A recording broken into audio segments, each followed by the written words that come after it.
Left side OMR, right side ECR. நடுவுல உங்க step stone secret plots. Beach Resort Plots, just 24 lakhs onwards. Call 96268 99268.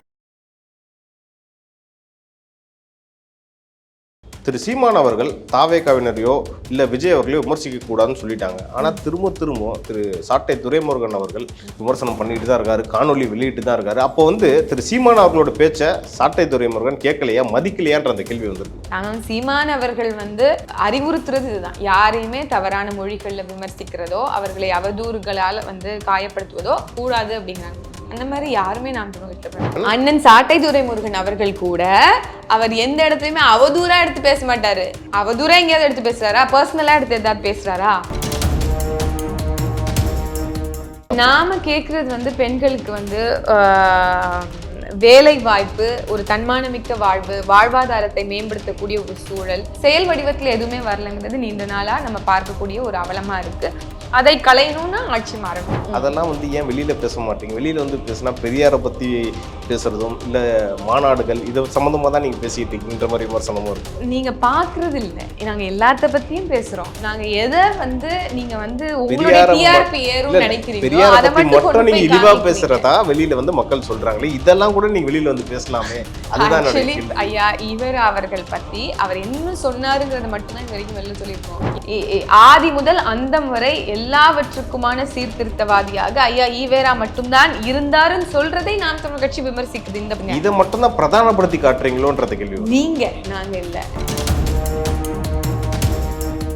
மக்கள் எந்த தலைவரை ஏத்துக்கிறாங்களோ அவங்களதான் madam media maximum cover பண்றதா ஒரு பேச்சு இருக்கு. அப்ப மக்கள் திரு சீமான் அவர்களை ஏத்துக்கலன்னு தானே அப்படின்னு நம்ம எடுத்துக்கலாம்.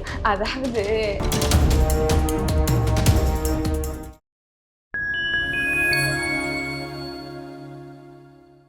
ஃபைன் டைம் நேயர்களுக்கு வணக்கம்.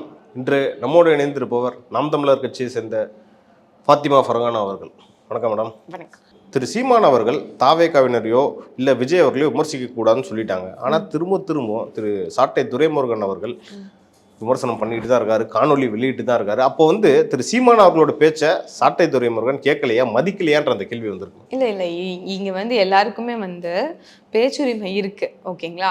எந்த அதாவது அவதூறுகளை யாருமே பேசுறது இல்லை. ஆனால் சீமான் அவர்கள் கோட் பண்றது இதுதான், அவர் அறிவுறுத்துறது இதுதான், யாரையுமே தவறான மொழிகளில் விமர்சிக்கிறதோ அவர்களை அவதூறுகளால் காயப்படுத்துவதோ கூடாது அப்படிங்கிறாங்க. அந்த மாதிரி யாருமே நாம் இஷ்டப்படல. ஏதாவது ஒரு நீங்க சொல்லுங்க, திரு சாட்டை துரைமுருகன் அண்ணன் சாட்டை துரைமுருகன் அவர்கள் கூட அவர் எந்த இடத்துலயுமே அவதூறா எடுத்து பேச மாட்டாரு. அவதூறா எங்கேயாவது எடுத்து பேசுறாரா, பர்சனலா எடுத்து ஏதாவது பேசுறாரா? இல்லையே. அவரோட விமர்சனங்கள்லாம் நீங்க பாக்கலையா? என்ன அவதூறா பேசுறாரு, என்ன பர்சனலா பேசுறாரு? அப்படிலாம் எதுவும் பேசுறது கிடையாது. அவரு இன்னைக்கு அவங்க எடுத்து வைக்கிற நிலைப்பாடு, அரசியல் களத்துக்கு வந்துட்டாங்க, அவங்க அரசியல் களத்துல இருக்கிறாங்கல்ல, அப்ப அவங்க எடுக்கக்கூடிய நிலைப்பாடுகள் குறித்து, அவங்க பொதுவெளியில நடந்துக்கிறது குறித்து, அவங்க ஒரு நிகழ்வுகள்ல எப்படி பேசுறாங்க கொள்றாங்க குறித்து அவர் தார்மீகமா பேசுறாரு. அண்ட் ஒன் மோர் திங், அவர் சாட்டை வலையொலிங்கிறது அவருடைய ஜூரிஸ்டிக்ஷன், அந்த வலையொலி அவருடைய தனிப்பட்ட ஒரு ஒரு ஒரு ஆர்கனைசேஷன். அதுக்குள்ள நாம் தமிழர் கட்சிக்கும் அதுக்கும் சம்மந்தம் இல்லைன்னு ஒரு கடிதத்தை எழுதிட்டாங்க. அதனால அதையும் இதையும் ஒப்பிட்டு என்ன சொல்றது, ஒரு ஒரு இன்டர்லாக் பண்ணி பேசுறது உகந்தது இல்லை அப்படின்னு நான். அப்போ திமுகவினரோ இப்ப தாவேகாவினரை பத்தி விமர்சிச்சாலும் அவங்க தனிப்பட்ட கருத்துன்னு தான் நீங்க எடுத்துப்பீங்களா, இல்ல திமுகவினர் விமர்சிச்சாங்கன்னு எடுத்துப்பீங்களா? எங்கேயுமே அவர் பர்சனலா யாரையும் அட்டாக் பண்ணல. அவர் தாவேகா செய்யக்கூடிய விஷயங்களை அப்படிதான் விமர்சிச்சுக்கிட்டு இருக்கிறாரு அப்படின்னு சொன்னல, அதை ஒட்டின இதையும் சொல்றேன். அதை தாண்டி சாட்டை வலையொலி அப்படிங்கிறது அவருடைய தனிப்பட்ட ஊடகம். அதை குறித்து பிரச்சனையே கிடையாது. அவர் பேசுறதுனால நாம் தமிழர் கட்சிக்கு எந்த ஒரு பின்னடைவோ கெட்ட பேரோ எதுவுமே ஏற்படாதா அப்படின்னு கேட்கிறேன். இது எல்லாமே அன்வான்டட் க்வெஸ்சன்ஸ் அப்படின்னு நான் நினைக்கிறேன். Okay ma'am. தமிழ்நாட்டில் பெண்களுக்கான ஆட்சி, பெண்களுக்கு சிறப்பான ஆட்சியை கொடுத்துட்டு இருக்கோன்ற மாதிரி முதல்வர் பேசிட்டு இருக்காரு. இப்போ கூட மாநாடு ஒன்று நடந்துச்சு, பெண்களுக்கான உச்சி மாநாடு. அங்கே பார்த்தீங்கன்னா பெண்களுக்கு நிறைய ப்ராமிஸ்லாம் கொடுத்துருக்காரு. சிறப்பான ஆட்சியை நாங்கள் கொடுப்போம், தொழில் முனைவோராக்குவோம், பாதுகாப்பான சூழலை ஏற்படுத்துவோன்ற மாதிரி ஒரு ப்ராமிசஸ்லாம் முதல்வர் அவர்கள் சொல்லியிருக்காரு. தமிழ்நாட்டில் பெண்களுக்கான இல்ல நாம கேக்குறது பெண்களுக்கு வேலை வாய்ப்பு, ஒரு தன்மானமிக்க வாழ்வு, வாழ்வாதாரத்தை மேம்படுத்தக்கூடிய ஒரு சூழல், சம வாய்ப்பு. இப்ப ஆண்களுக்கு எப்படி வேலை வாய்ப்புகள்ல வந்து முன்னுரிமை கிடைக்குதோ அதே மாதிரி பெண்களுக்கும் பாலின வேறுபாடு இல்லாம அவங்களுக்கும் அவங்க படிச்ச படிப்புக்கான வேலைகள், அதற்கேற்ற சம ஊதியங்கள், இது எல்லாமே வழங்கப்படணும் அப்படிங்கிறது ஒரு நீண்ட நாள் பெண்களுடைய தரப்புல இருந்து இருக்கக்கூடிய எம்பவர்ட் இல்ல எம்பவரிங் பெண்களினுடைய விமனுடைய ஒரு கோரிக்கையா இருந்துகிட்டே தான் வருது. ஆனால் தொடர்ச்சியாக ஆளக்கூடிய ஆட்சியாளர்கள் அதை பெருசாக சட்டை பண்ண மாதிரி தெரியல.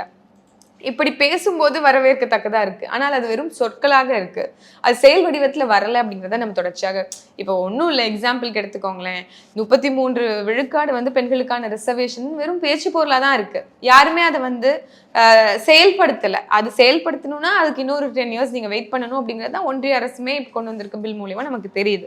அப்படி இருக்கும்போது மனசு இருந்ததுன்னா அவங்களால பண்ண முடியும் அப்படிங்கிற இந்த புரிதலை கொண்ட நாம் தமிழர் கட்சியினுடைய தலைமை 2016 இன்னைக்கு வரைக்கும் பெண்களுக்கான சம வாய்ப்பு பிரதிநிதிகளாக நம்ம அவங்களுக்கு வாய்ப்பு தரணும், அதே மாதிரி நிர்வாக பொறுப்புகள்லையும் அவங்களுக்கு வாய்ப்பு தரணும்னு எல்லா தொகுதிகளிலும் இன்னைக்கு மாநில மகளிர் பாசறை போன்று மாநில ஒருங்கிணைப்பாளர்களுக்கு மாதிரி ஒரு ஆணும் ஒரு பெண்ணுங்கிற அடிப்படையில் நிர்வாகத்திலையுமே வந்து அவங்களுக்கு ஈக்குவல் ஆப்பர்ச்சுனிட்டிஸ் தரும்.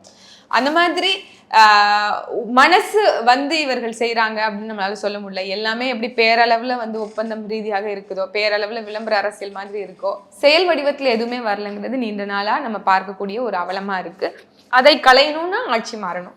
அதற்காக நாம் தமிழர். ஓகே மேடம், இவ்வளோ தெளிவாக நீங்கள் இப்போ சொன்னீங்கல்ல மேடம், அதெல்லாம் வந்து ஏன் வெளியில் பேச மாட்டீங்க? வெளியில் வந்து பேசுனா பெரியாரை பற்றி பேசுறதும் இல்லை மாநாடுகள் இதை சம்மந்தமாக தான் நீங்கள் பேசிட்டு இருக்கீங்கன்ற மாதிரி விமர்சனமும் இருக்கு. நீங்கள் பார்க்கறது இல்லை, நாங்கள் எல்லாத்த பற்றியும் பேசுகிறோம். நாங்கள் எதை வந்து நீங்கள் வந்து உங்களுடைய டிஆர்பி ஏறும் நினைக்கிறீங்களோ அதை மட்டும் நீங்கள் இழிவாக பேசுறதா வெளியில் வந்து மக்கள் சொல்கிறாங்களே, இதெல்லாம் கூட நீங்கள் வெளியில் வந்து பேசலாமே.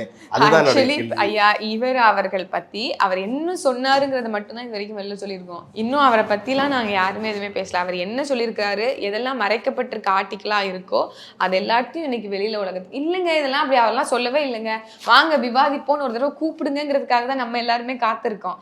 அந்த மாதிரி தான் நடக்குதே தவிர்த்து நாங்கள் இதெல்லாம் பேசலை அப்படின்னு யாராலையுமே சொல்ல முடியாது. நீங்கள் காமிக்கிறது இல்லை, ஊடகங்கள் பிரதானப்படுத்தி காட்டுறது என்ன அப்படின்னா நாங்கள் என்னெல்லாம் பேசுகிறோம், நீங்கள் எதெல்லாம் கன்வீனியன்ட்டாக சர்ச்சைக்குரிய பேச்சாக மாற்ற முடியும்.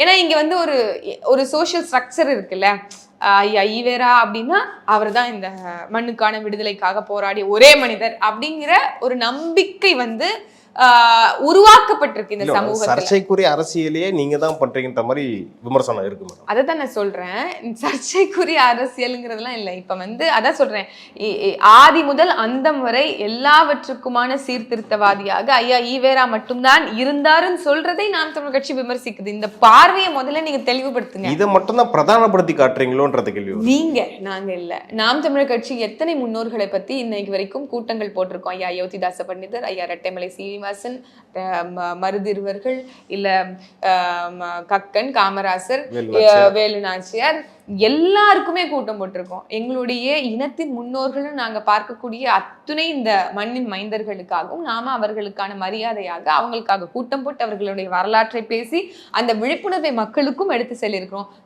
சென்றிருக்கிறோம். அதே போல இந்த மண்ணின் மக்கள் அல்லல் படக்கூடிய அத்துணை சீர்கேடுகளுக்கு எதிராகவும் களத்துல மக்களுக்காக நின்றுக்கிறோம். ஆனா அதை பத்தி பேச மாட்டீங்க. சாதிவாரி கணக்கெடுப்பும் சமூக நீதியும்னு ஒரு பெரிய கூட்டம் பேரணி, கிட்டத்தட்ட 30,000 மக்கள் அன்னைக்கு ஒன்று திரண்டாங்க. ஆனா அதை பத்தி யாரும் செய்தி போடல. அன்னைக்கு வந்து எந்த ஊடகங்களும் தாங்க சீமான் அவர்கள்ட்ட ரிப்போர்ட்டோ அந்த என்ன சொல்லுவாங்க அதை செய்தியாளர் சந்திப்பு நடத்தல, பிரஸ் மீட் வந்து நடத்தல. ஆனா அங்க எவ்வளவு செறிவான கருத்துகள் பகிரப்பட்டதுன்னு இன்னைக்கும் வலையொலி நமக்கு இருக்கு, உங்களுக்கு இருக்கு.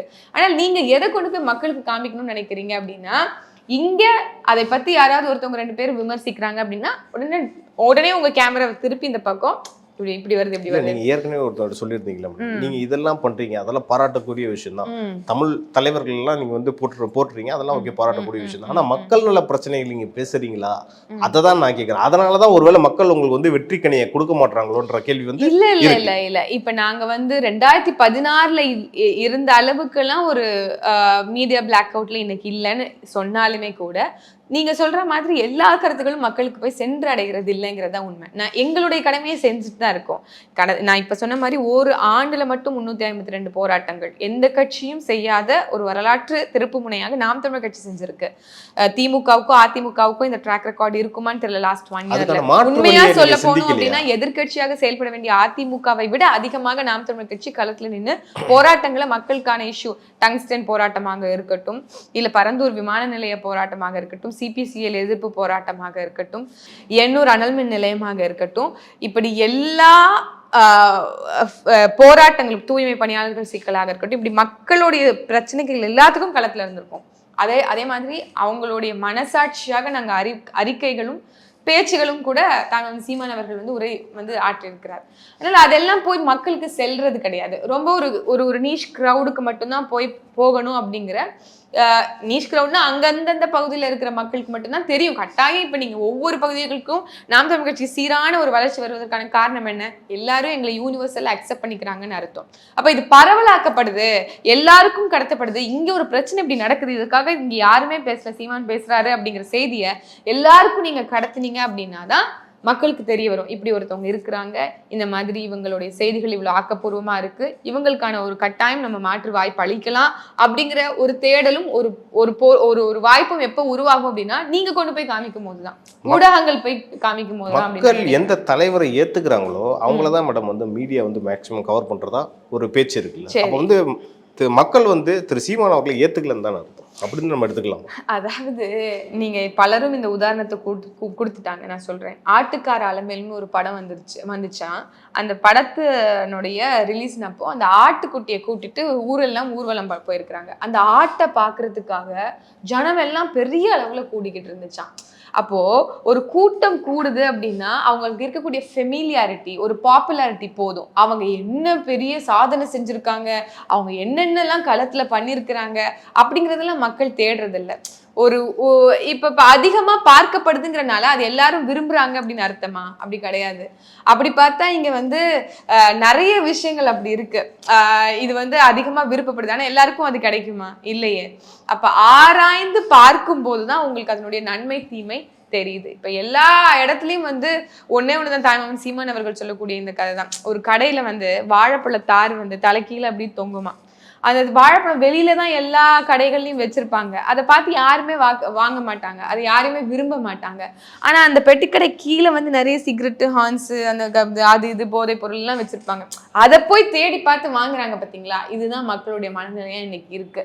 எது நம்மளுடைய உடலுக்கு ஆரோக்கியம், நல்லது அப்படிங்கிறத மக்கள் ரொம்ப ஈஸியா இருக்கு, ரொம்ப எளிமையா இருக்கு, ஈஸி டு அப்ரோச்சா இருக்கு, ஈஸியா கிடைக்கக்கூடிய ஒரு விஷயமா இருக்குங்கும் போது அதை மக்கள் விரும்புவதில்லை. அப்ப இந்த சைக்காலஜியை நம்ம மாற்றணும் அப்படின்னா அதற்கு நெடும் பயணம் தேவைப்படுதா இருக்கு. இங்க உளவியல் மாற்றத்தை மக்கள் மத்தியில கொண்டு வர வேண்டிய தேவையும் அவசியமும் இருக்கு. அதே மாதிரி இன்னைக்கு அயல் நாட்டு பொருட்கள் மீது ஒரு மோகம் இருப்பதற்கான காரணம் என்ன? அது ஒரு எட்டாக்கனியா இருக்கிற ஒரு விஷயம் அப்படின்னு நம்ம நினைச்சுக்கிறது, அதனாலதான் பேசாமையே இருக்கிறது, அதனாலதான் உள்ளேயே உட்கார்ந்து இருக்கிறது. இந்த மாதிரி எல்லாம் இல்லைங்க. நாங்க மக்களோட மக்களா இறங்கி நின்று அவங்க என்ன, உனக்கு என்ன பிரச்சனை, அடுத்த 10 ஆண்டுக்கு உனக்கு என்ன பிரச்சனை வரும், நீ என்னெல்லாம் அனுபவிச்சுட்டு வந்திருக்க, அடுத்து உன்னுடைய தலைமுறை வந்ததுன்னா அது எப்படி நல்லா வாழணும்னு இப்படி எல்லாத்தையும் ரிசர்ச் பண்ணி டயக்னோஸ் பண்ணி அவங்களுக்கான ஒரு தீர்வு கொடுக்கும்போது அதே மாதிரிக்கான எல்லாம் பண்ணிடுவான் அப்படிங்கிற ஒரு இடத்துல மக்கள் இருக்கிறாங்க. இப்ப அவங்க நியாயமாக ஒரு நேர்மையாக அவங்க சிந்திக்க ஆரம்பிச்சிட்டாங்கன்னு வச்சுக்கோங்களேன், அவங்க ஆட்டோமேட்டிக்கா நாம் தமிழ் இங்க வேற வாய்ப்புகளே இல்லை. இன்னைக்கு வெறும் ஒரு இமேஜ் தான் இருக்கு.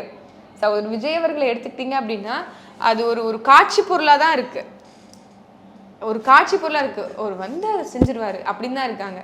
ஒண்ணுமில்ல, அவங்களுடைய பொதுச் செயலாளர் சொல்றாரு பாருங்க, பொதுச் செயலாளர் அவர்கள் சொல்றாரு பாருங்க, அவருடைய அறிவினுடைய உச்சத்தை நீங்க பார்க்கணும். என்ன சொல்றாரு? அவர் என்ன சொல்றாரு அப்படின்னா 234 தொகுதிக்கு தான் இருக்கு, விஜய் ஒரு 3-4 தொகுதி நின்று ஜெயிச்சிடலாம், அது மட்டும்தான் வாய்ப்பு இருக்கு. ஒரு வேட்பாளர் 2 தொகுதியில தான் மேக்ஸிமம் நிக்க முடியும்.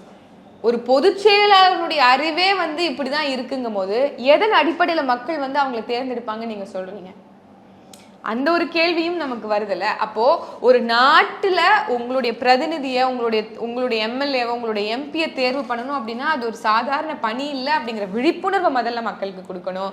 அடுத்தது உன்னுடைய ஸ்டேட்டை, உன்னுடைய கான்ஸ்டிடியூவன்சியை, உன்னுடைய சட்டமன்ற தொகுதியை யாரோ வந்து ஆளணும்னு நீங்க நினைக்காதீங்க. சரியான அறிவானவன்னு ஆளணும். இல்ல கார்த்திகேயன் அண்ணா கூட, இந்த கார்த்திகேயன் தான் நினைக்கிறேன், இந்த உதாரணத்தை அடிக்கடி பல மேடைகள்ல சொல்லிடுறாரு. ஒரு படத்திலேயே ஒரு ஹீரோ வந்து கடைசியா வெற்றி பெற்றாரு அப்படின்னா, வெற்றி பெற்றதுக்கு அப்புறம் அந்த ஹீரோ போய் தவறெல்லாம் பண்ணா அவரை நீங்க ஏத்துக்கிருவீங்களா? முடியாது. இல்ல அந்த ஹீரோ வந்து தோத்துட்டாருன்னு வச்சுக்கோங்களேன், உங்களுக்கு அந்த படம் பிடிக்குமா? அப்படிதான் இப்ப நீங்க எப்படி ஆக்ட் பண்றீங்களோ, நீங்க எப்படி நடந்துக்கணும்னு நினைக்கிறீங்களோ அதே மாதிரி களத்துல இருக்கணும். அது ஒரு பிம்பமா மட்டும் இருக்கக்கூடாது அப்படின்னு நம்ம நினைக்கிறோம். செயல் அளவுல அவர்கள் அந்த இடத்துக்கு அவர்கள் வரணும் அப்படின்னா there is a long way to go, because ஏன்னா அந்த பாலிடிக்ஸுங்கிறது அப்படிதான். அரசியலுங்கிறது நீங்க நினைக்கிற மாதிரி ஒரு கனவு இல்லைன்னா ஒரு ஒரு ஒரு இமேஜினேஷன்லாம் கிடையாது. செயல் வடிவத்தில் களத்தில் இறங்கி இதுதான் பண்ணணும், இப்படி தான் இருக்கணும் அப்படிங்கிற ஒரு சில விஷயங்கள்லாம் இருக்குது. அதுக்கேற்ற மாதிரி விஜய் அவர்கள் வந்து அவரை வந்து உருமாற்றிக்கணும். It will be good. அவர் வந்து இன்னும் வந்து அவரோட பெஞ்ச்மார்க்கை உயர்த்திக்கிட்டாருன்னா அதில் எந்த மாற்று கருத்தும் இல்லை. ஆனால் நாம் தமிழ் கட்சி எங்களுடைய வேலையும் கடமையும் சரியாக செஞ்சுக்கிட்டு வரும். நாம் தமிழ் கட்சி இந்த மண்ணில் வந்து மக்களுக்கான அரசியல் விழிப்புணர்வை தொடர்ச்சியாக தந்துட்டு வரும். ஒரு மாற்றத்துக்கான ஒரு விதைகளாக பல களஞ்சியங்களை இங்கே வந்து விதைச்சிக்கிட்டே வந்துக்கிட்டு இருக்கிறோம். அது கட்டாயமாக ஒரு நல்ல அறுவடையை தரும் வரக்கூடிய 2026 அப்படிங்கிறதுல எங்களுக்கு மாற்று. நிறைவா ஒரு கேள்வி, பழனி பாபா அவர்களோட நினைவு நாள் வருது, அவரை பத்தி நீங்க என்ன நினைக்கிறீங்க? அப்படி ஒரு புரட்சி போராளி இருந்திருக்கிறாரு அப்படிங்கிறதெல்லாம் எனக்கு தான் சீமான் அவர்களுடைய இந்த வகுப்புகள் மூலமாக தான் தெரியுது. முன்னாடி யாருமே இந்த மண்ணில் அவரை பற்றி பெருமளவில் பேசல. ஆனால் அவருடைய காணொலிகள் கொட்டி கிடக்குது சமூக வலைத்தளங்களில். இன்னும் சொல்ல போனால் சோஷியல் மீடியாவோ யூடியூபே வந்து இப்போ ரீசெண்டான காலங்களில் தானே ரொம்ப பெரிய ஒரு தாக்கத்தை ஏற்படுத்துது. ஆனால் இந்த மாதிரி ஒரு ஆள் இருக்கிறாரு, ஒரு புரட்சிகர ஒரு அரசியலை ஏற்கனவே இந்த மண்ணில் முன்னாடியே முன்னுக்கு எடுத்துகிட்டு போனவர், இல்லை பேசினவர், எல்லா இடத்துலையும் அவர் ஒரு குரலை பதிச்சவர் ஒருத்தவர் இருக்கிறாரு அப்படிங்கிறத எனக்கு சீமான் அவர்கள் தான் உணர்த்திருக்காங்க. அவரு ஒரு விஷயம் சொல்லியிருக்காரு, யார் வந்து பெரியாரை ஏத்துக்கலையோ அவங்க வந்து நம்பாதீங்கன்னு சொல்லியிருக்காரு. ஒருவேளை அப்பவே வந்து சீமானை சொல்லிட்டாரான்ற மாதிரி பல பேர் இப்போ விமர்சிச்சுக்கிட்டு இருக்காங்க. அதுக்கு தான் அந்த கேள்வி. இல்ல, அவரே சொன்னதுதான் இருக்கு. அதற்கப்புறம் ஐயா பழனி பாபா அவர்கள் சொன்ன கூற்று என்ன இருக்கு அப்படின்னா, திமுகவுக்கு என்னை விட வேற எவனும் பெரிய அளவில் உழைச்சிருக்க மாட்டான். 20 வருஷம் நான் இப்போ திமுகவுக்காக உழைச்சிருக்கேன், உடஞ்சிருக்கேன். அவங்களுக்கு ஒரு கொள்கையும் இல்லை, ஒரு தெளிவும் கிடையாது. அவங்க வந்து எந்த கொள்கை பிடிப்பும் இல்லாதவர்கள். அவங்க வேணும்னு நினைச்சாங்க அப்படின்னா குஷ்பு சில்க் ஸ்மிதா கூட கூட்டணி வைப்பாங்க. அப்படி கொள்கையற்ற ஒரு கூட்டணி தான் வந்து திமுக அப்படிங்கிறத ஐயா பழனி பாபா அவர்கள் பிற்காலத்தில் சொல்லியிருக்காரு. நீங்கள் சொல்றீங்கல்ல ஐயா பெரியார் அவர்களையும் ஏற்காதவங்க அப்படின்னு சொன்னாருன்னு, பிற்காலத்தில் இந்த கருத்தை வந்து பதிவு செஞ்சுட்டு தான் அவர் வந்து இறந்திருக்கிறார் அப்படின்னு பலருக்கும் வந்து ஐயா ஈவேரா மேல ஒரு அபிப்பிராயம் இருந்திருக்கு. ஆனால் நிறைய பேர் கொண்டு வருவாங்க. ஐயா யாரு நம்ம வஉசியை கொண்டு வருவாங்க, ஐயா பெருஞ்சித்திரனாரை கொண்டு வருவாங்க, மாப்போசியை கொண்டு பலரையும் முன்னுக்கு நிறுத்துவாங்க. எல்லாருக்குமே அவங்க மேல ஒரு ஐயா ஈவேரா மேல ஒரு ஈர்ப்பு இருந்திருக்கக்கூடும். ஆனால் பிற்காலங்கள்ல ஐயா ஈவேரா அவர்களுக்கே மொழிப்போர் மீது 1930களில் ஒரு பார்வை இருந்தது. ஆனால் 60களில் அவர் அந்த காலி பசங்களை நீங்க 2 பேரை சுட்டு கொண்டிருந்தீங்கன்னா இந்த மாதிரி தேவையில்லாத போர் வந்திருக்காது, போராட்டம் ஏற்பட்டிருக்காதுன்னு சொன்னவர் ஐயா ஈவேரா அவர்கள். அப்ப ஒரு சந்தர்ப்பவாத அரசியலையே தொடர்ச்சியாக பேசிட்டு வந்திருக்கிறார் அப்படிங்கிறத ஒரு மீள்வாசிப்பு செய்யும் போதும், அவரை பத்தி திருப்பியும் ரீட் பண்ணும் போதும் சில விஷயங்களை நம்ம நிறைய படிச்சிருப்போம், அதை அன்லேர்ன் பண்ணணுங்கிற மாதிரி திருப்பியும் அவர் என்ன காரணங்களுக்காக இதெல்லாம் பேசியிருப்பாருன்னு சொல்லி பார்க்கும்போது இதெல்லாம் அவர் வந்து இந்த சந்தர்ப்பத்துக்காகத்தான் பேசியிருக்கிறாரோ, இருந்திருக்க கூடுமோ அப்படிங்கிற ஒரு கேள்வி நமக்கு நாம முன்னுக்கு வைக்கிறோம். நீங்க ஐயா வஉசி அவர்கள் எடுத்துக்கிட்டீங்கனாலோ இல்லை ஐயா பாரதி அவர்கள் எடுத்துக்கிட்டீங்கனாலோ கூட இவங்க எல்லாருமே ஈவேரா மேல ஒரு பெரிய பற்று கொண்டவங்களா இருப்பாங்க. ஆனால் சுதந்திர இந்தியாவில் ஐயா பாரதி அவர்கள் வாழவே இல்லை. பாட்டன் பாரதி வந்து வாழவே இல்லை. சுதந்திரத்துக்கு முன்னாடி அவர் இறந்துடுறாரு, அதுக்கு முன்னாடி எல்லாத்தையும் பாடி வச்சுட்டு போயிடுறாரு. அதற்கு பிறகுதான் 30களுக்கு அப்புறம் தான் வந்து ஐயா பெரியார் ஈவேரா அவர்கள் வரவே செய்கிறாங்க, அவருடைய அரசியல் கருத்துக்களே பதிவு செய்கிறாங்க. அப்படி இருக்கும்போது ஐயா பாரதிதாசன் அவர்கள், பாவலர் பாரதிதாசன் அவர்கள் எல்லாம் வந்து ஈவேரா மேல பெரிய பற்று கொண்டவர்கள் அப்படின்னு நம்ம சொல்லுவோம். ஆனால் பல இடங்கள்ல சூட்சமமா ஐயா பெரியார் அவர்களுக்கே அவர் பாடல் எழுதியிருக்காரு அப்படிங்கறத பார்க்கும்போது படிக்கும்போது நமக்கு புரியுது. அப்ப நீங்க அவர் மேல இருக்க ஈவேரா அவர்களே சொன்னது தானே, எல்லார் மேலேயும் விமர்சன பார்வைகள் வைக்கிறது நல்லது, என்னையும் கூட ஒரு விமர்சனத்துக்கு உட்படுத்துங்க அப்படின்னு சொன்னிருக்காங்க. அப்படித்தான் நம்ம இன்னைக்கு அவரை வந்து ஒரு விமர்சன பார்வைகள், நீங்க ஆதி முதல் அந்தம் வரை இவர் தான் அப்படின்னு காரணங்கிறது ஏற்கல, நாங்க மறுக்கிறோம். எல்லாரும் எங்களுடைய முன்னோர்கள் எல்லாருமே ஒரு காரணமா இருந்திருக்கிறாங்கிற அரசியல் வரலாற்றை நீங்க மக்களுக்கும் இளைஞர்களுக்கும் சொல்லுங்க அப்படிங்கிறத நம்ம முன்வைக்கிறோம். அதனால இதுதான் வந்து நீங்க இப்படிதான் புரிஞ்சுக்கணுமே தவிர்த்து அதை நாம் தமிழ் கட்சியை வந்து ஒரு ஒரு ஒரு என்ன சொல்றது, பெரியாருக்கு அகேன்ஸ்டா வந்து கொண்டு வந்து நீங்க வேணும்னே நிறுத்துறீங்க. நாங்க எங்களுடைய எல்லா முன்னோர்களும் எங்களுடைய பெரியார் அப்படின்னு சொல்றோம். அது என்னங்கிறதையும் நீங்க பார்க்கணும். நேரத்துக்கும் கருத்துக்கும் நன்றி. நன்றி.